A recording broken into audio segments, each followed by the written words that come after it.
আমরা কামনা, আমাদের কামনা তিনটা জিনিসের জন্য। একটা আমাদের অপোজিটের জন্য, আপনারা বুঝতে পারতেছেন, বাচ্চারা আছে আমি খুলে না বলি, আপনারা বুঝতে তো পারতেছেন। একটা হচ্ছে আমাদের অপোজিট নারী, এটার জন্য কামনা, সন্তানের জন্য কামনা, টাকা পয়সার জন্য কামনা, দুনিয়াদারি। এটাই হচ্ছে দুনিয়া, এটাকে বলে জিনাতুল হায়াতিদ দুনিয়া, এটা দুনিয়ার জিনত। তো মানুষ যখন প্রাপ্তবয়স্ক হতে থাকে এই কামনাগুলো স্টেজ বাই স্টেজ বাড়তে থাকে। প্রথম স্টেজের মধ্যে যে কামনা আসে সেটা হচ্ছে আমাদের অপোজিটের কামনা। এই কামনা এত তীব্র থেকে তীব্রতর, এটা আমার আল্লাহই করেছেন। কারণ এই কামনা যদি তীব্রভাবে না রাখতেন মানুষ সমাজের মধ্যে মানুষ দেখতেন না। যেহেতু কিয়ামত পর্যন্ত মানুষের এই সমাজ কন্টিনিউ করবে, আমার আল্লাহ আমাদের ভিতরে তীব্র কামনা রেখেছেন। এই কামনাটা এতই খতরনাক, ল মানে না, কোনো কিছু না, এটা পুরা সমাজকে, রাষ্ট্রকে এটা পাগল করে দেয়। কত রাষ্ট্র এই শুধু এই কামনার জন্য ধ্বংস হয়েছে। আপনি যদি আমাকে লিস্ট করতে বলেন আমি লিস্ট করতে পারবো আপনাকে। এই কামনার জন্য, টাকা পয়সার জন্য মানুষ সেরকম পাগলামি করে না, যেই পাগলামি মানুষ অপোজিটের এই কামনার জন্য করে, এটা আমার আল্লাহই করেছেন। এই কামনা না থাকলে তো সোসাইটির কোনো দিকে আপনি উন্নতি দেখবেন না। আপনার ভিতরে যদি কামনা বাসনা না থাকে, এই যে রাত দিন আপনি কষ্ট করতেছেন, মোরাল এথিক্যাল ভ্যালিউ সবকিছু চলে আসবে। সেজন্য আমার নবী বলছে 7 বছর থেকে ছেলেকে নামাজে দাঁড় করাও। কেন? নামাজে দাঁড় যদি না করাও, তার যে কামনা সেই কামনার মুখে লাগাম লাগবে না, সেটা পাগলা ঘোড়ার মতো হবে। এরপরে 10 বছর পরে তাকে নামাজের জন্য বাধ্য করো, সেই জন্য নামাজ পড়ে। কেন? কারণ 10 বছরের ছেলেকে যদি আপনি নামাজের লাগাম লাগাইতে না পারেন, মোরা সমাজের মধ্যে সামগ্রিক, এটাকে আমরা বলি সোহবত, পরিবেশের মধ্যেই হায়া ছিল, পরিবেশের মধ্যেই লাগাম ছিল। একটা ছেলে এখানে যাওয়ার সময় ধরেন আসতে, বাবা দেখে ফেলবে, চাচা দেখে ফেলবে, ও চাচার বন্ধু দেখে ফেলবে, এই যে আপনার ভিতরে দেখে ফেলবে, এটাকে হায়া বলে। যে বিষয়টা আজকের জুমার জন্য মেইনলি ফোকাস করব সেটা হচ্ছে বিয়ে। এটাকে আমি অন্যভাবে একটু প্রেজেন্ট করব, আমাদের ছেলেদের প্রশ্নের উপর ভিত্তি করে। কারণ এগুলা মাহফিলের মধ্যে ডিসকাস করা যায় না। মাহফিলের মধ্যে তো আসলে 80% বিষয় পকেটে নিয়ে চলে আসতে হয়। যেমন কালকে একটা জায়গায় গেছি, যে বিষয়ে কথা বলবো ঠিক করছি, ওইটা পকেটে নিয়ে আবার ঘুরে চলে আসতে হয়েছে। কারণ মাহল দেখে এই কথাগুলা যে আমি বলবো হয় না। সম্মানিত উপস্থিতি, আমাদের এই ধর্ম, আমরা বলি না ধর্ম, আমাদের দিনকে যখন আপনি অনুবাদ করে ধর্ম করেন, তো দিনের সঠিক অনুবাদ ধর্ম না, দিনের সঠিক অনুবাদ রিলিজিয়নও না। তা আপনি যখন দিনকে ধর্ম বলবেন, তো আমাদের এখানে টকশো বা আমাদের যে ইন্টেলেকচুয়ালস আছে ওনারা বলতে আপনারা শুনেন যে ধর্মের সাথে পার্লামেন্ট বা রাজনীতির সম্পর্ক কি। আসলে তো কথা ঠিক বলেছে। আমাকে আমাদের একজন সিনিয়র আলেম উনি বলতেছেন, দেখেন হুজুর ইনারা কত বড় এই সেই, ধর্মের মধ্যে বলে রাজনীতি নাই। আলাম উনি তো কথা ঠিক বলেছে, ধর্মের মধ্যে তো রাজনীতি থাকবে না। ধর্ম হচ্ছে, ধর্মকে বলে, আপনি যদি এখন গিয়ে গুগল করেন, যদি লিখে দেন রিলিজিয়ান মিনিং, তো রিলিজিয়ানের অর্থ হচ্ছে rituals, worships, moral and ethical values. মানে ধর্মের কিছু রীতি নীতি, ইবাদত, রিচুয়ালস, নৈতিকতা, এগুলা হচ্ছে ধর্মের বাউন্ডারি। তো নীতি নৈতিকতা ইবাদতের মধ্যে তো রাজনীতি আসার কথা না, রাজনীতি তো নিরেট দুনিয়াবি বিষয়। তো উনি তো কথা ঠিক বলছেন। একই প্রশ্ন আমরা যখন ওয়েস্টার্ন কান্ট্রিতে যাই, তো আমাদেরকে একই প্রশ্ন করা হয় যে রিলিজিয়নের সাথে, because the very word Islam is you saying that Islam is a religion. If it is religion, then was the connection and relation between Islam and politics? কারণ উনি মনে করতেছেন ইসলাম মানে রিলিজিয়ন মানে ধর্ম, তো রিলিজিয়নের সাথে তো পলিটিক্স, রাজনীতি, সংবিধানের কোনো কানেকশন নাই। এখন আপনি উনি রিলিজিয়ন পড়ছেন, তাও রিচুয়ালস, ওয়ারশিপস, ওনার আন্ডারস্ট্যান্ডিং কিন্তু ঠিক আছে। আমি হুজুরকে বলতেছি, হুজুর উনি ভুল বলেন না, উনি শুদ্ধ বলছে।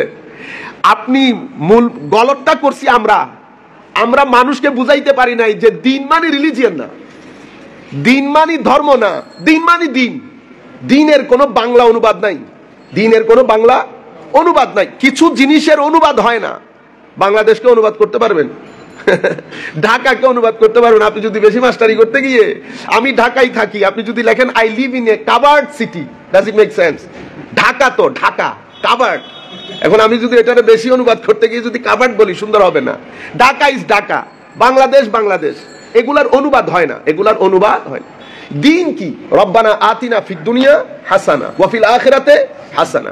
আমি দুনিয়ার জীবনও কল্যাণ চাই, আখিরাতের জীবনেও কল্যাণ চায়। দুনিয়ার কল্যাণ শুধু কলা খাওয়ার মধ্যে নাই। ধরেন আমি আপনাকে সবকিছু খাওয়াইলাম, অধিকার দিলাম না, আপনি রিয়াক্ট করবেন। মানুষ শাসন মেনে নেয়, মানুষ কখনো শোষণ মেনে নেয় না, মানুষ রিয়াক্ট করে। আমি আপনাকে কক্সবাজার সিটিতে রাখলাম, ভালো ভালো করে খাওয়াইলাম, কিন্তু অধিকার দিলাম না, আপনাকে কথা বলতে দিচ্ছি না, তাও আপনি রিয়াক্ট করতেছেন কেন? কারণ মানুষ দুনিয়ার কল্যাণ, দুনিয়ার শান্তি, দুনিয়ার সুখের জন্য মানুষের অনেক কিছু প্রয়োজন। মানুষের অধিকার প্রয়োজন, মানবিক মূল্যবোধ প্রয়োজন, মানুষ সমতা প্রয়োজন, মানুষের খাদ্য প্রয়োজন, গ্রিনারি প্রয়োজন, মানুষের জন্য সমুদ্র চাই, পাহাড় চাই। মানুষকে নিরেট আপনি টাইলস করা ঘরের মধ্যে রাখলেও 3 দিন পরে মানুষ অসুস্থ হয়ে যাবে। মানুষের প্রেম দরকার, ভালোবাসা দরকার, মা দরকার, বাবা দরকার, সব আছে, বন্ধু নাই, মানুষ চলতে পারবে না।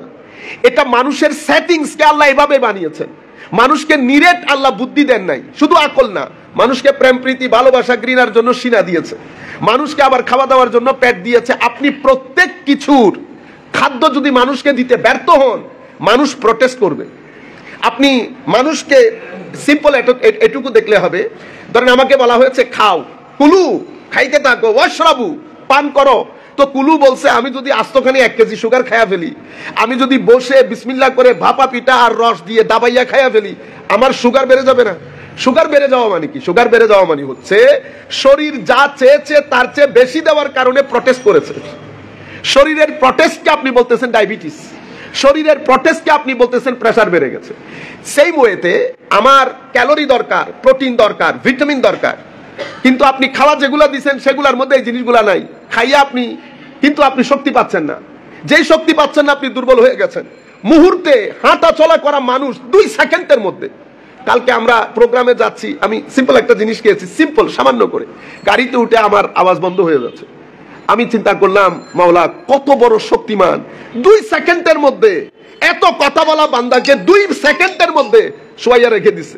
দর্শক কোরআনের ক্লাস ছিল, ক্যান্সেল করতে হয়েছে, শুয়ে থাকতে হয়েছে। পরে বুঝলাম, ও আচ্ছা, আমি যে জিনিসটা দিয়েছি পেটে, সেটা আমার পেট পছন্দ করে নাই। পেটের প্রটেস্টকে আমি বলতেছি কি অ্যাসিডিটি, যেটাকে আপনারা বলেন গ্যাস্ট্রিক। এটা হচ্ছে আমার পেটের প্রটেস্ট, মানে আমি যেটা পছন্দ করি না সেটা দিলি কেন? তো সব জায়গা প্রটেস্ট করে, পেটও প্রটেস্ট করে, সিনাও প্রটেস্ট করে। পেট প্রটেস্ট করলে সুগার আর এগুলা বাড়ে। বুক যদি প্রটেস্ট করে, আপনি ডিপ্রেসড হয়ে যাবেন, আপনি হতাশা আপনাকে পেয়ে বসবে। এই বুকের প্রটেস্ট যখন ফাইনাল স্টেজে চলে যায়, তখন মানুষ সুইসাইড করে। কি আজব বিষয় না? ইউরোপের মানুষ, ইংল্যান্ড আমেরিকার মানুষ পৃথিবীতে সবচেয়ে বেশি সুইসাইড করে। তারা তো সুইসাইড করার কথা না, তাদের দেশে তো পেট এবং চোখ, এই 2 জিনিসের যা কিছু প্রয়োজন সব তো আছে। তাইলে সুইসাইড করে কেন? তো সুইসাইড করে তারা শুধু পেটের খাদ্য দেয়, চোখের খাদ্য দেয়, মনের খাদ্য দেয় না। মনেরও যে খাদ্য দরকার, কারণ আপনি ডাক্তারের কাছে গেছেন, সমস্ত ওষুধ ডাক্তার দিছে, আপনি বলতেছেন আমার মন ভালো লাগতেছে না। এই মনের ওষুধ সাইকোলজির কাছে গেলে আপনাকে কিছু জিনিস শিখাবে, অথবা ঘুমের ওষুধ দিয়ে দেবে, কিন্তু মনের কোনো ওষুধ নাই। মনের কোনো ওষুধ নাই। যদি মনের ওষুধ থাকতো, তাহলে তো আমেরিকা বানাইয়া তাদের মানুষদেরকে খাওয়াইয়া, বছরে তাদের তো বাজেটের একটা বিশাল টাকা লাগে যুবকদের থেকে ডিপ্রেশন থেকে মুক্ত রাখার জন্য। ডিপ্রেশন এই পর্যায়ে চলে গেছে, কারণ এগুলা মিডিয়া কাভারেজ দেয় না। মিডিয়া আমাদের মিডিয়ার মতো না। আপনারা এই যে বিবিসি বলেন, সিএনএন বলেন, তারা একটা গ্রামার মেনে চলে, যা মন চাই নিউজ করে দিই। যদি যা মন চাই নিউজ করে দিত, আমিও পুলিশে চাকরি করছি না, আমি ভিতরের অনেক কথা জানি, কিন্তু আমি এখানে বলতে পারতেছি না। এই কথাগুলো কখনো বিবিসি সিএনএন আসে নাই। আমি যদি এখানে কথাগুলো বলি, এটা রেকর্ডেড হবে। এটা কোন জায়গায় আল্লাহ পাক জানে, কোন উল্টা লটকায় দেয়। এই কথাগুলো কখনো বাইরে আসে না। ডিপ্রেশনের জন্য বছরে কোটি কোটি টাকা খরচ করে ওরা, ছেলেদেরকে সুইসাইড থেকে বাঁচানোর জন্য। এখনো পর্যন্ত আমেরিকার মতো রাষ্ট্রে ছেলেরা গুলি নিয়ে করে ফেলে না? একদিনে 18 জন শেষ, একদিনে 20 জন শেষ। আমেরিকার রাস্তার মধ্যে হেন কোন সপ্তাহ আছে যে সপ্তাহের মধ্যে মানুষ মারা যাচ্ছে না গুলিতে? আপনি বলবেন হুজুর ইংল্যান্ডে মারা যায় না। ইংল্যান্ডে অস্ত্র দিয়ে দেখেন, তারপরে দেখেন মাসে কয়জন মারা যায়। আপনি ইউরোপের মধ্যে, আমেরিকার মতো অস্ত্র দিয়ে দেখেন কি পরিমাণ মানুষ মারা যায়। এই যে ঘটনাগুলা ঘটতেছে, এটা কেন ঘটতেছে? কারণ আপনি বলতেছেন হুজুর তারা মানসিকভাবে সুস্থ না। তাইলে একটা হচ্ছে মানসিক স্বাস্থ্য, একটা হচ্ছে আপনার স্বাস্থ্য। সব স্বাস্থ্যের জন্য আমার আল্লাহ খাদ্যের ব্যবস্থা করেছেন। সেকুলার সোসাইটি অথবা ম্যাটেরিয়ালিস্টিক সোসাইটি কাকে বলে? তো ম্যাটেরিয়ালিস্টিক সোসাইটি যখন শুধু পেটের ক্ষুধা নিবারণ করে, মনের ক্ষুধার প্রতি দৃষ্টিপাত করে না, তাকে ম্যাটেরিয়াল সোসাইটি বলে। স্পিরিচুয়াল সোসাইটি কাকে বলে? যেটা শুধুমাত্র মনের ক্ষুধা নিবারণ করে, পেটের ক্ষুধার দিকে দৃষ্টি দেয় না, এটা নিরেট স্পিরিচুয়াল। আমাদের ধর্ম কোনটা? Combination of both, spiritual as well as material. রব্বানা আতিনা ফিদ দুনিয়া হাসানা ওয়া ফিল আখিরাতে হাসানা। আমাদের দুনিয়ার কল্যাণও চাই, আমাদের আখিরাতের কল্যাণও চাই। তো দুনিয়ার কল্যাণের জন্য পেটের ক্ষুধা, মনের ক্ষুধা, মাথার ক্ষুধা, এই তিন ক্ষুধা আমাদের যদি আমরা ফুলফিল না করি, কল্যাণ আমরা পাবো না, আমাদের কল্যাণ নসিব হবে না। এখন পেটের ক্ষুধা, মনের ক্ষুধা এবং ব্রেইনের ক্ষুধা, এই ক্ষুধাগুলো যারা আমাদেরকে ফুলফিল করবে, আমার আল্লাহ স্থানগুলো ডিফারেন্ট করেছেন। কিছু ক্ষুধা নিবারণের জন্য শিক্ষক, কিছু ক্ষুধা নিবারণের জন্য রাজনীতিবিদ, কিছু ক্ষুধা নিবারণের জন্য ল এনফোর্সমেন্ট এজেন্সি এবং এক্সিকিউটিভ কমিটি, কিছু ক্ষুধা নিবারণের জন্য খানেকা, মসজিদ এবং মাদ্রাসা। আপনি যদি খানেকা বন্ধ করে দেন, আপনি যদি মসজিদ বন্ধ করে দেন, তো মনে রাখবেন আমেরিকার মধ্যে খানেকা নাই, কিন্তু হার্ভার্ড আছে, এমআইটি আছে, ইংল্যান্ডের মধ্যে অক্সফোর্ড, ক্যামব্রিজ আছে। এত ইউনিভার্সিটি থাকার পরেও যদি সুইসাইড হয়, তাইলে আমি রিথিং করতে হবে না? আমি তো তাদের বাজেট বন্ধ করে দেওয়া দরকার, যে এত বাজেট দিয়ে আমি তোমাদের বছরে কিন্তু আমাদের এখানে ক্রাইম রেট নিচে যাচ্ছে না। তাইলে এমআইটি, হার্ভার্ড দিয়ে রেট যেহেতু নিচে নামতেছে না, ড্রাগ ডিলিং নিচে নামতেছে না, হত্যাযজ্ঞ নিচে নামতেছে না, তাইলে তো আমি চ্যান্সেলর সাহেবকে ডেকে বলা দরকার না, কিরে ভাই এত টাকা দিতেছি, আমার এই রেটগুলো তো জায়গার মধ্যে রয়ে গেছে। সে আপনাকে ভেরি সিম্পল উত্তর দেবে, আপনার ক্রাইমের সাথে, ড্রাগ ডিলিং এর সাথে, ডিভোর্স রেটের সাথে, রেপের সাথে আমার কোনো সম্পর্ক নাই। আমি কাজই করি ব্রেইনের। আমি কিসের কাজ করি? ব্রেইনের। আপনি এবার টর্চ লাইট নিয়ে বেরোন, কোন জায়গায় এই ক্ষুধার কাজ করে, ক্ষুধা নিবারণের কাজ করে। এই ক্ষুধা নিবারণের কাজ করে নিরেট খানেকা, মসজিদ এবং মাদ্রাসার মিম্বর। মসজিদের মিম্বর আপনি জীর্ণ শীর্ণ খতিব, জীর্ণ শীর্ণ মৌলানা, আমরা মনে করি কি ও মৌলভী একটা অংশ হইলো। ও আপনি যদি জানতেন, আপনি আমেরিকাকে জিজ্ঞেস করেন, মৌলভীকে ইনঅ্যাক্টিভ করার কারণে সমাজের মধ্যে যেই ক্রাইমগুলো আকাশচুম্বী হয়েছে, সেগুলোকে ড্রপ ডাউন করা যাচ্ছে না। কাকে ইনঅ্যাক্টিভ করেছেন? কাকে ডিসরিগার্ড করেছেন, ইগনোর করেছেন, অ্যাভয়েড করেছেন? আলেমদেরকে। আপনি যখন আলেম ক্লাসকে অ্যাভয়েড করবেন, তো সিনার ক্ষুধা নিবারণকারী সংস্থা যেটা, সেটা নিচে চলে যাবে। অনুরূপভাবে আপনি যখন ডিকটেটরশিপ করবেন, তো ডিকটেটর করলে সমাজের যে পলিটিক্যাল এন্টিটি, রাজনীতিবিদ, ওরা আপনার সমাজের মধ্যে আপনার পক্ষ হয়ে সমতা, আইনের শাসন প্রতিষ্ঠার জন্য কাজ করতে পারবে না। তো সুস্থ সমাজ কোনটা? সুস্থ সমাজ হচ্ছে শিক্ষক, রাজনীতিবিদ, উলামা, law enforcement agency, executive committee, সবাই যখন হাতে হাত রেখে পুরা শরীরের ক্ষুধা নিবারণের জন্য কাজ করবে, সেই জাতি সভ্যতার সিঁড়িতে আরোহণ করবে, সেই জাতি নিজের সভ্যতাকে ধরে রাখবে। এই চার ক্ষমতা এক ব্যক্তির মধ্যে রেখে আল্লাহ এক ব্যক্তিকে দুনিয়ার মধ্যে পাঠিয়েছেন, সেটা আমাদের নবী মুহাম্মদুর রাসূলুল্লাহ সাল্লাল্লাহু আলাইহি ওয়াসাল্লাম। আমার আল্লাহ আমার নবীর মধ্যে সব ধরনের সৌন্দর্য রেখেছেন। রাজনীতিবিদের সৌন্দর্য, ডাক্তারের সৌন্দর্য, শিক্ষকের সৌন্দর্য, সব সৌন্দর্য রেখে আমার নবীকে পাঠিয়েছেন।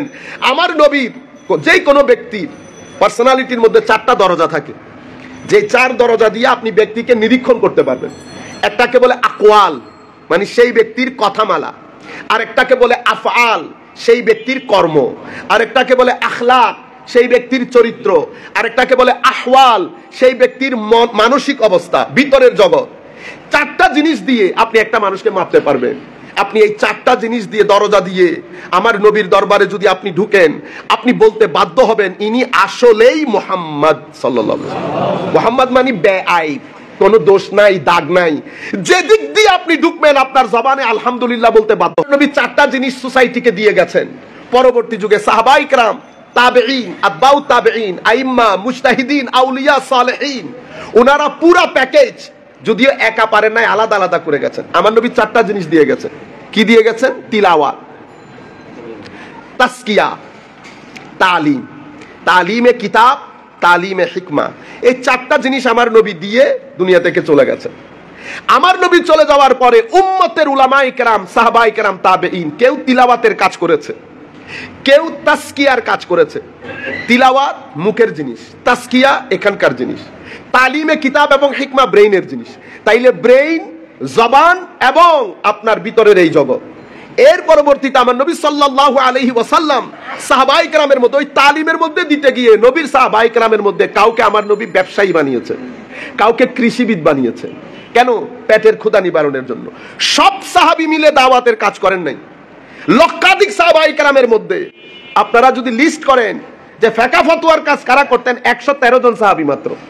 এটার আপনি উঠানামা করেন 15 জন হবে 120। লক্ষাধিক সাহাবায়ে কেরামের মধ্যে তার মধ্যে জলিলুল কদর ফকিহ সাহাবী একেবারে হাতে গোনা। আমাদের দেশের মতো না, আমাদের দেশে এখন তো অবস্থা বেশি খারাপ, সব মুফতি। আর আমাদের দেশে এখন দেখেন না তাফসীরুল কোরআন বাদে আমরা বলি না কোরআনের পাখি, ইন্না লিল্লাহি ওয়া ইন্না ইলাইহি রাজিউন। মাদ্রাসার তাফসীর বিভাগ বন্ধ হয়ে যাওয়ার জোগাড়, মাদ্রাসার তাফসীর বিভাগ বন্ধ হয়ে যাওয়ার জোগাড়। মাদ্রাসাতে তাফসীর পড়ানোর কোনো লোক নাই। যেই দেশে মাদ্রাসায় তাফসীর পড়ানোর লোক নাই সেই দেশে ঘরে ঘরে মুফাসসিরে কোরআন, সে দেশের রাস্তায় রাস্তায় মুফাসসিরে কোরআন। হাস্যকর না বিষয়গুলা? আমরা যারা কোরআনের আয়াত পড়তে জানি না, আপনি আমাদের নাম দিয়েছেন আন্তর্জাতিক মুফাসসিরে কোরআন। যিনি তাফসীরের উসুল জানে না, জিন্দেগির মধ্যে তাফসীরের মাস্টার্সের ছাত্রদেরকে কোনোদিন পড়ান নাই, মাদ্রাসার বারান্দা দিয়ে ঢুকে ইন্টারমিডিয়েটে ঢুকে কোনোদিন পড়ান নাই, যিনি পড়াবেন না। বক্তা এক জিনিস, জ্ঞান আরেক জিনিস। বক্তব্যের জন্য জ্ঞানের দরকার হয় না, বক্তব্যের জন্য ভাষা জ্ঞান। আর আপনি 2-4টা বাংলা বই পড়লে অনেক বক্তব্য দিতে পারবেন। বক্তব্য এক জিনিস, জ্ঞান আরেক জিনিস, আপনি পড়ানো আরেক জিনিস। কিন্তু আমাদের এখানে এই যে আমরা বলতেছি না কোরআনের পাখি তাফসীর, আমাদের এখানে তাফসীরের অভাব নাই, কিন্তু সেই কারণে এখানে ফিতনার অভাব নাই, ভুল বুঝাবুঝির অভাব নাই, সংকটের অভাব নাই। যাই হোক, আমি আপনাদেরকে যেটা বলতে চাচ্ছিলাম, আমার নবীর সাহাবায়ে কেরামের মধ্যে, পরবর্তীতে উলামায়ে কেরামের মধ্যে এই কাজ ফুলফিল করেছেন কারা? আমরা এটাকে 2 ভাগে বিভক্ত করব। মানে আমার নবীর পরে, আমার নবী তো একা করেছেন সবকিছু, সমস্ত ক্ষুধা আমার নবী একা নিবারণ করেছেন। আমার নবীকে ওই সালাহিয়ত, ওই সামর্থ্য দিয়ে আল্লাহ পাঠিয়েছেন। মনে রাখবেন, নবী সাল্লাল্লাহু আলাইহি ওয়াসাল্লামের কথা আপনারা এক বাক্যে যদি আমি বলি, আমরা বলি না আমিও সুন্নি আপনিও সুন্নি, ঠিক না? সুন্নিকে আমি বলবো না আমি সুন্নি, আপনিও বলিয়েন না আপনি সুন্নি। সুন্নির প্যারামিটার একটা, যেই ব্যক্তি আমার নবীর শান বর্ণনা করার সময় চেহারার মধ্যে হাসি আসবে, ভিতর থেকে ইমোশন আসবে, চোখের। কিন্তু সাহাবায়ে কেরাম আকলের রাস্তা দিয়ে হাঁটে নাই, সব সময় আমার নবীর ডিলিংস এর মধ্যে এশকের রাস্তা দিয়ে হেঁটেছেন। যদি আকলের রাস্তা দিয়ে হাঁটতেন, কখনো আমার নবীর থুতু মুবারক নিয়ে লোশনের মতো ব্যবহার করতে পারতেন না। এশকের রাস্তা দিয়ে হেঁটেছেন। আকল বলতেছে এটা থুতু, এশক বলতেছে এটা থুতু মুবারক। আকল বলতেছে এটা চুল, এশক বলতেছে এটা চুল মুবারক। আকল বলতেছে এটা চুল, এটা ধরিও না। এশক বলতেছে এটা চুল মুবারক, এটা নিয়ে পকেটে রাখো, সাথে রাখো, বরকত হবে। আপনারা বুঝতে পেরেছেন? আকল বলতেছে এটা ওযুর ব্যবহৃত পানি, এটা নাজায়েজ। এশক বলতেছে এটা মাহবুবের ওযুর পানি, নিয়ে লোশনের মতো ব্যবহার করো, বরকত হবে। আকল বলতেছে এটা নোক, এশক বলতেছে এটা নোক মুবারক, নোক মুবারক, এটা নিয়ে মা বাবা কুরবান।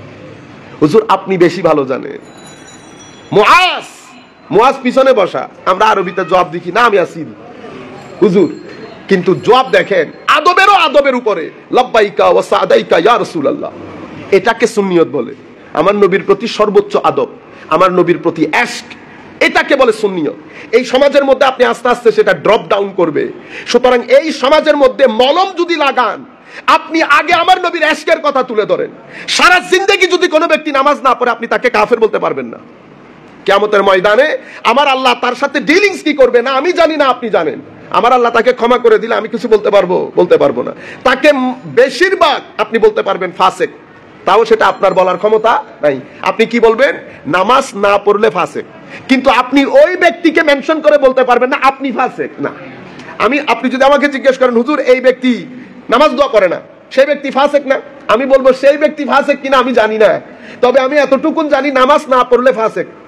আমি ব্যক্তিকে এটাকে বলে বিল আইন, নির্দিষ্ট করে দেওয়া। আমরা নির্দিষ্ট করতে পারবো না। আরেক ব্যক্তি শানের সালতের মধ্যে বেয়াদবি করেছে, আপনি নিরেট বলতে পারবেন বেয়াদবির কারণে হয় সে মুনাফেক। আরো যদি উপরের গুস্তাখি হয়ে যায় তো নিরেট বলতে পারবেন জাহান্নামের কুকুর, জাহান্নামের কুকুর। এই জিনিসগুলো সোসাইটি থেকে উঠে যাচ্ছে।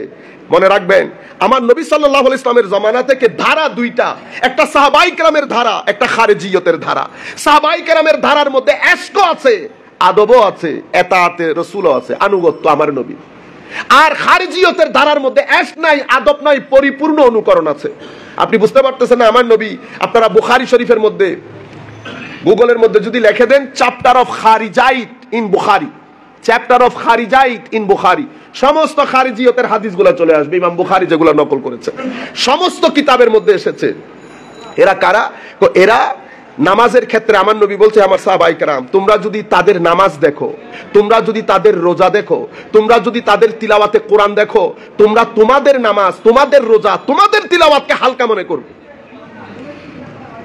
কিন্তু তাদের ঈমান দেখছেন, নামাজও আছে, তিলাওয়াত আছে, রোজা আছে, কিন্তু আমার নবী বলছে ঈমান কন্ট্রোনালি ভেদ করে সিনার ভিতরে যাবে না। কারণ ঈমানের জায়গা হচ্ছে এটা, ঈমানের জায়গা এখানেও না এখানেও না। তো ঈমান সিনার ভিতরে আসবে না, মুখে মুখে থাকবে। আমার নবী বলছে এভাবে দিন থেকে দূরে চলে যাবে, যেভাবে তীর ছেড়ে দিলে ধনুক থেকে তীর দূরে চলে যায়, সেই আন্দাজে দিন থেকে বের হয়ে যাবে। তাহলে আপনাদের সামনে, আমাদের সামনে আমার নবীর জমানা থেকে ধারা দুইটা, মাইন্ডসেট দুইটা। একটা সাহাবিয়তের মাইন্ডসেট, সেটা কোনটা? এশক, আদব, আনুগত্য। আর একটা হচ্ছে খারিজিয়তের মাইন্ডসেট, আদব নাই, এশক নাই, কিন্তু অনুকরণ আছে। এই ধারাও আজকের দিন পর্যন্ত আছে, এই ধারাও আজকের দিন পর্যন্ত আছে। এখন আমি আপনাকে পার্সনিফাইড করব না, আমি আপনাকে বলবো না this are the persons that they are Sunni, they belong to Sunni school or Sahabi school.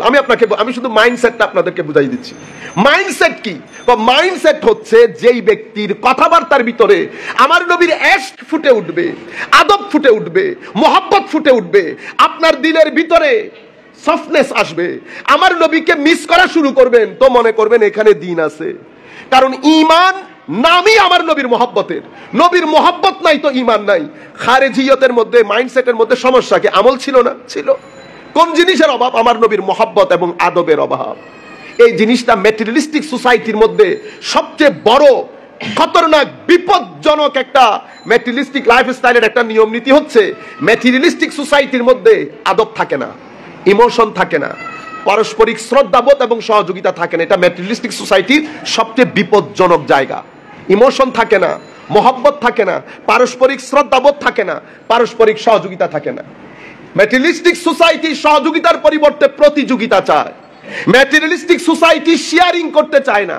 তাদেরকে স্কুলের মধ্যে শিখাইতে হয় you have to share, you have to share. কেন? Material society. কিন্তু স্পিরিচুয়াল সোসাইটির মধ্যে কম্বিনেশন অফ বোথ হলে শেয়ারিং বলতে হবে না। সোসাইটির প্রত্যেকটি অনুপরমাণু আপনার ছেলেকে বলবে শেয়ারিং করতে হয়, আপনি অটোমেটিক্যালি শেয়ার করবেন। কিন্তু ম্যাটেরিয়াল সোসাইটির মধ্যে, স্কুলের মধ্যে শিখায় you have to share this with your friends, you have to share this with your cousins. কেন? Material society. ম্যাটেরিয়ালিস্টিক সোসাইটির মধ্যে মা বাবা ভীত থাকবে, মা বাবা বুঝতে পারবে না সন্তান রিঅ্যাক্টটা কি করবে। ম্যাটেরিয়াল সোসাইটির মধ্যে মুরব্বীদের কখনো সম্মান থাকবে না। সে কারণে আমার নবী আগ থেকেই বলে দিয়েছেন, তোমার সোসাইটি দফা করো যাহা যায়। যেই সোসাইটির মধ্যে বড়র সম্মান নাই, ছোটর স্নেহ নাই, সেই সমাজের মানুষগুলা এরা তো আমার উম্মতই না। মাল্লাম ইয়ারহাম সাগীরানা ওয়া ইউওয়াক্কির কাবীরানা ফালাইসা মিন্না কামা ক্বালা নবী সাল্লাল্লাহু আলাইহি ওয়াসাল্লাম। আমার নবী বলেছেন, যারা বড়দেরকে সম্মান করে না, ছোটদেরকে স্নেহ করে না, তারা আমার উম্মতও না। Material society. এখন আপনারা দেখতেছেন না, ইমোশন যেহেতু চলে যায়, শ্রদ্ধাবোধ যেহেতু চলে যায়, সেটা মা বাবা বড়দের থেকেও যায়, সেটা আমার নবীর থেকেও যায়। তো মা বাবার সাথে আপনি যদি অশ্রদ্ধা দেখান, বেয়াদব। আমার নবীর সাথে দেখলে, আমার নবীর সাথে যদি অশ্রদ্ধা দেখান, তো ঈমানের আগে একটা বে লেগে যাবে, ঈমানের আগে একটা বে লেগে যাবে। সেই কারণে আমার নবী বলেছেন না, আখেরি জমানার মধ্যে মসজিদ ভর্তি মুসল্লি থাকবে, মুমিন থাকবে না। তো ঈমান তো আমলের কারণে যায় না, ঈমান আকীদার কারণে যায়। আমার নবী সাল্লাল্লাহু আলাইহি ওয়াসাল্লাম বলছেন, শেষ জমানায় ঈমান পুরা পৃথিবী থেকে পলায়ন করে মদিনা শরীফ চলে যাবে। এখন ঈমান মদিনা শরীফ যাবে কেন? মসজিদ, মাদ্রাসা, খানেকা এত কিছু ছেড়ে। কারণ খারিজিয়ত যখন বেড়ে যাবে, ঈমানের জায়গা আস্তে আস্তে সংকুচিত হবে। কেন? ঈমান সিজদার মধ্যে রাখে নাই আমার আল্লাহ। ঈমান আমার আল্লাহ এখানে এশকে রাসূলের মাধ্যমে রেখেছে। আমার আল্লাহ আমার নবীর এশক মহব্বতকে সেই পরিমাণ গুরুত্ব দিয়েছে। মনে রাখবেন, আকীদার 7 জায়গার মধ্যে, 7টা স্তম্ভের মধ্যে সেন্টার পয়েন্ট, মারকাজ হচ্ছে রিসালত। আমার নবী সাল্লাল্লাহু আলাইহি ওয়াসাল্লাম। নবীর উপর বিশ্বাস থাকলে আপনার তাওহীদ শুদ্ধ হবে, নবীর উপর বিশ্বাস ঠিক থাকলে আখিরাতের বিশ্বাস ঠিক থাকবে। মনে রাখবেন, আমাদের এখানে ইহুদি বলেন, অন্যান্য ধর্মাবলম্বী যারা আছেন, অনেক ধর্ম, ইহুদিরা বিশ্বাস করে, তারা তো আল্লাহর একত্ববাদে বিশ্বাস করে, পরকালে বিশ্বাস করে, ফেরেশতাদের উপর বিশ্বাস করে। আমরা তাদেরকে মুমিন বলি না। কেন? কারণ সেন্টার যেটা সূরা ইখলাসের কুলের উপরে আপনার ঈমান নাই।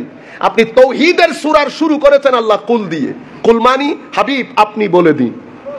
তো যিনি বলছেন উনি সংবাদদাতা, ওনাকে বলে নবী। ওনাকে কি বলে? নবী। আপনি এখন ঈমান থেকে নবীকে যদি আমরা এখন করি না লিল্লাহি তাকবীর আল্লাহু আকবার বলি না, এরপর আর রিসালাত নাই। কেন? আপনি মনে করতেছেন আল্লাহ সূরা তাওহীদের মধ্যে রিসালাতকে আগে বলেছেন, আপনি তাকবীর থেকে রিসালাত ছেড়ে দিলেন। এটা সূরা ইখলাস, এটা তাওহীদের সূরা। তো এখানে আমার আল্লাহ শুরু করেছেন কুল দিয়ে, কিন্তু আপনি তাকবীরের মধ্যে রিসালাত ছেড়ে দিয়েছেন।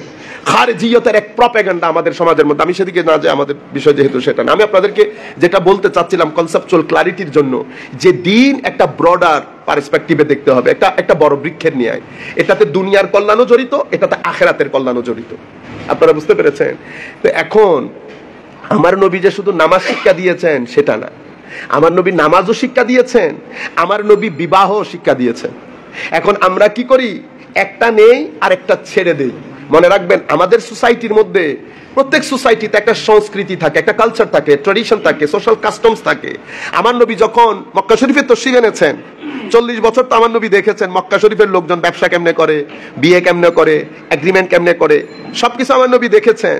তো আমার নবী সেই সোসাইটির মধ্যে 40 বছরের পর যখন আমার নবী নবুয়ত প্রকাশ করলেন, আমার নবী সবকিছুর মধ্যে সংস্কার এনেছেন।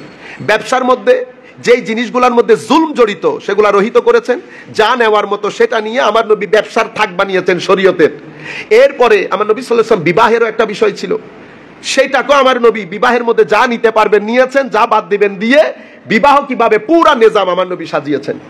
এখন আমার সংস্কৃতিতে, কারণ আমার তো এখানে এক্সিস্টিং কালচার কাস্টমস আছে, আমি কি করব? আমি কোনটা গ্রহণ করব? কোনটা? আমরা কি দেরি করতেছি? সম্মানিত মুসলিম কেরাম, গত জুমায় আমাদের মসজিদে রুমাল হতে আদায় হয়েছে ৭,১৪১ টাকা, আর মাদ্রাসা রুমাল হতে আদায় হয়েছে ৪,৯৩৬ টাকা। এখন আপনাদের সামনে মসজিদ এবং মাদ্রাসা রুমাল যাচ্ছে, মেহেরবানি করে একটু বেশি বেশি করে দান করে। সালাতুন ইয়া রাসূলুল্লাহ।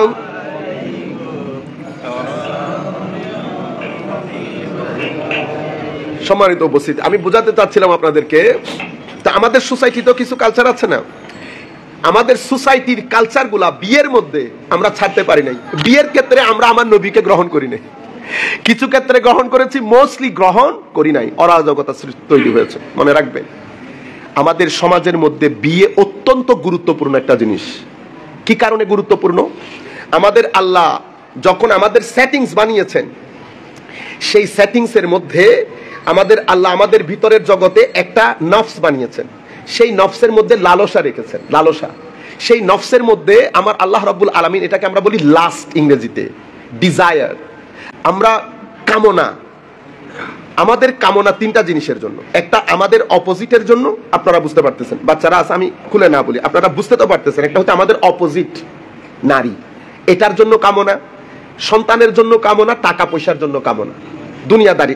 এটাই হচ্ছে দুনিয়া। এটাকে বলে জিনাতুল হায়াতিদ দুনিয়া, এটা দুনিয়ার জিনত। তো মানুষ যখন প্রাপ্তবয়স্ক হতে থাকে, এই কামনাগুলো স্টেজ বাই স্টেজ বাড়তে থাকে। প্রথম স্টেজের মধ্যে যে কামনা আসে সেটা হচ্ছে আমাদের অপোজিটের কামনা। এই কামনা এত তীব্র থেকে তীব্রতর, এটা আমার আল্লাহই করেছেন। কারণ এই কামনা যদি তীব্রভাবে না রাখতেন, মানুষ সমাজের মধ্যে মানুষ দেখতেন না। যেহেতু কিয়ামত পর্যন্ত মানুষের এই সমাজ কন্টিনিউ করবে, আমার আল্লাহ আমাদের ভিতরে তীব্র কামনা রেখেছেন। এই কামনাটা এতই খতরনাক, ল মানে না, কোনো কিছু না। এটা পুরা সমাজকে, রাষ্ট্রকে এটা পাগল করে দেয়। কত রাষ্ট্র এই শুধু এই কামনার জন্য ধ্বংস হয়েছে। আপনি যদি আমাকে লিস্ট করতে বলেন, আমি লিস্ট করতে পারবো আপনাকে।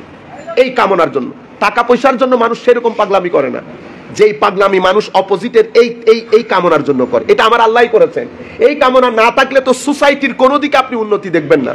আপনার ভিতরে যদি কামনা বাসনা না থাকে, এই যে রাত দিন আপনি কষ্ট করতেছেন, মোরাল এথিক্যাল ভ্যালু সবকিছু চলে আসবে।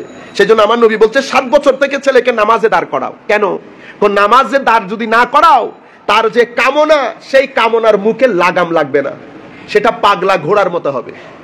এরপরে 10 বছর পরে তাকে নামাজের জন্য বাধ্য করো, সে যেন নামাজ পড়ে। কেন? কারণ 10 বছরের ছেলেকে যদি আপনি নামাজের লাগাম লাগাইতে না পারেন, মোরা সমাজের মধ্যে সামগ্রিক, এটাকে আমরা বলি সোহবত, পরিবেশ, পরিবেশের মধ্যেই হায়া ছিল, পরিবেশের মধ্যেই লাগাম ছিল। একটা ছেলে এখানে যাওয়ার সময় ধরেন আসছে, বাবা দেখে ফেলবে, চাচা দেখে ফেলবে, ও চাচার বন্ধু দেখে ফেলবে, এই যে আপনার ভিতরে দেখে ফেলবে, এটাকে হায়া বলে। এখন এই জিনিসগুলা আপনার এই ভিতরের কামনা বাসনাকে দমিয়ে রাখতো। আমার নবী বলেছেন, অতঃপর যখন সে প্রাপ্তবয়স্ক হবে তাকে তোমরা বিয়ে করিয়ে দাও। ইয়া মাশারাস শাবাব, হে যুবক, মান ইসতাতা মিনকুমুল বাআ, তোমাদের মধ্যে যারা বিবাহ করার সামর্থ্য রাখে, ফালিয়াতাজাওয়াজ, সেজন্য বিবাহ করে ফেলে। ফাইন্নাহু আগাদ্দুল লিল বাসার ওয়া আহসান লিল ফারাজ। আমার নবী ফারুক আযম বলতেছে রাদিয়াল্লাহু তাআলা আনহু আরদা, ও যদি বেশি মোহর দিয়ে বিয়ে করা যদি ফজিলতপূর্ণ হতো, তো আমার নবী বেশি মোহর দিয়ে বিয়ে করতেন। আমার নবী কন্যাদেরকে বেশি মোহর দিয়ে বিয়ে করতেন। যদি মাহার, বেশি মাহারের মধ্যে, আপনারা এটা বাংলাতে মোহর বলেন না, ডাওয়ার বলেন, এটাকে বেশি করা যদি ফজিলতপূর্ণ হতো, আমার নবী করতেন। কিন্তু আমার নবী করেন নাই। সাহাবায়ে কেরামকেও আমার নবী, এক সাহাবী অনেক বেশি টাকা দিয়ে বিয়ে করার ওয়ার্থ 1 লাখ টাকা বা 2 লাখ টাকা, আপনি আমাকে 10 লাখ টাকা বিয়ে করতে বললে এটা সুন্দর হবে না। কেন? মোহর কি জিনিস? হায় হায়, কনসেপ্টই পরিবর্তন হয়ে গেছে। তো মোহর আমাদের, আপনারা হয়তো অনেকভাবে বেঁচে আছেন। চট্টগ্রাম শহরে তো পুরা কি, চট্টগ্রাম শহরে তো মোহরের 12টা বাজিয়ে 1টা বাজিয়ে দিয়েছে। মোহর হচ্ছে টোকেন মানি, এটাকে বলে টোকেন অফ লাভ মানি। এখন আপনারা কি করলেন, আমরা কি করলাম, কোরআন সুন্নাহ বাদ দিয়ে ফুকাহায়ে কেরামের কাছে আসলাম। এমনিতে মাযহাব মানি না, এমনিতে মাযহাব মানি না, যে এখানে টাকা দিতে হচ্ছে, দৌড়াই মাযহাবের কাছে আসছি। তো মাযহাব কি করলো? মাযহাব করেছে আমাদেরকে, যেহেতু সোসাইটির মধ্যে ক্যাশ সবার পক্ষে দেওয়া সম্ভব না, মাযহাব করেছে আপনার উপর এহসান। আপনি মাযহাবের সেই সুযোগ নিয়ে পুরো মোহরের কাস্টম বন্ধ করে দিয়েছেন। আমাদেরকে করা দরকার কি ছিল? আমি 1 লাখ টাকা দিতে পারবো, 2 লাখ টাকা দিতে পারবো। আমি যেই দিন বিয়ে হবে, আগ নিকাহ হবে, সেই দিন আমি এই টাকাটা নির্দিষ্ট সোর্সের মাধ্যমে আমার স্ত্রীর কাছে পৌঁছিয়ে দেব, অথবা ওই মজলিসের মধ্যে পে করে দেব। ঠিক আছে? এখন আমরা কি করলাম? এখন তো আমরা সেই মোহর বাংলাদেশের মাধ্যমে, দেখেন আপনি এটা দমাচ্ছেন, আপনার সংসার শুরু, এটার মাধ্যমে পরিবেশ, সমাজ, ঘর, রাষ্ট্র। এখন আপনি বিয়ে প্রথার মধ্যে যদি সমস্ত অরাজকতা ঢুকিয়ে দেন, আমি অরাজকতাগুলো আগে বলে ফেলি, আমরা 2-4 মিনিট। বিয়ের মধ্যে যেদিন আপনি মেয়ে দেখতে যাবেন, আপনাদের এখানকার কালচার তো আমি জানি না, আমি চট্টগ্রামের কালচারের উপর বেস করে বলি। মেয়ে দেখতে যাবে, 2 বাস নাম মুখে আনেন না, আমার নবীর নাম আনলে বলে আপনাদেরকে মৌলবাদী বলা হবে। মনে রাখবেন, যাই করেন উল্টা লটকে যান। পৃথিবী থেকে শান্তি যেভাবে চলে যাচ্ছে চলে যাবে, যতদিন আমার নবীর বাজারে না আসবেন শান্তি পাবেন না। শান্তি শুধু আমার নবীর বাজারে। যতই বলেন টকশোর মধ্যে, টিভির মধ্যে ইংরেজি বলে যত এলম দেখান, কারো ঘরের মধ্যে শান্তি নাই। লাঞ্ছনার জীবন, বঞ্চনার জীবন। সেই কারণে মদ পান, আল্লাহ হায়াতে তৈয়বা নসিব করিয়েন। হায়াতে তৈয়বা এটা পিজা না যে টাকা দিয়েছেন অনলাইনে একজনে পাঠাই দেবে হায়াতে তৈয়বা। হায়াতে তৈয়বা এটা একটা প্রসেস, এটার মধ্যে একটা সুন্নতে ইলাহি আছে, আমার আল্লাহর নিজাম আছে, গ্রামার আছে। আপনার জীবনে, আমার জীবনে পাপ যতটুকুন, আমার জীবনে দুঃখ ততটুকুন থাকবে। আমার জীবনে পুণ্য যতটুকুন, আমার জীবনে সুখ ততটুকুন থাকবে। টাইসুটের মধ্যে সুখ নাই, আপনার সিগনেচারের মধ্যে সুখ নাই। আপনি যাই করেন, যত বড় বড় কথা বলেন, মৌলবাদী বলেন, অমুকবাদী সমুকবাদী, আমেরিকা ফেইল, ইংল্যান্ড ফেইল, আমার নবীর শিক্ষা এখনো পর্যন্ত জিয়া। এখন মেয়ে থাকে, মা বাবার হুঁশ থাকে। আল্লাহ রাব্বুল আলামিনের দরবারে দয়, আল্লাহ যেন আমাদেরকে এই পরীক্ষার মুখোমুখি না করে। কেন করছে, কেন হচ্ছে? আপনি নাটক, সিনেমা, আর্ট এন্ড কালচারের নাম দিয়ে অশ্লীলতার বাজার গরম করে দিয়েছেন। বিয়ের নাম দিয়ে, যখন বিয়ের কথা আসে তখন পরিবার মুসিবতের মধ্যে তারা থাকে। 13 থেকে 35 বিশাল সময়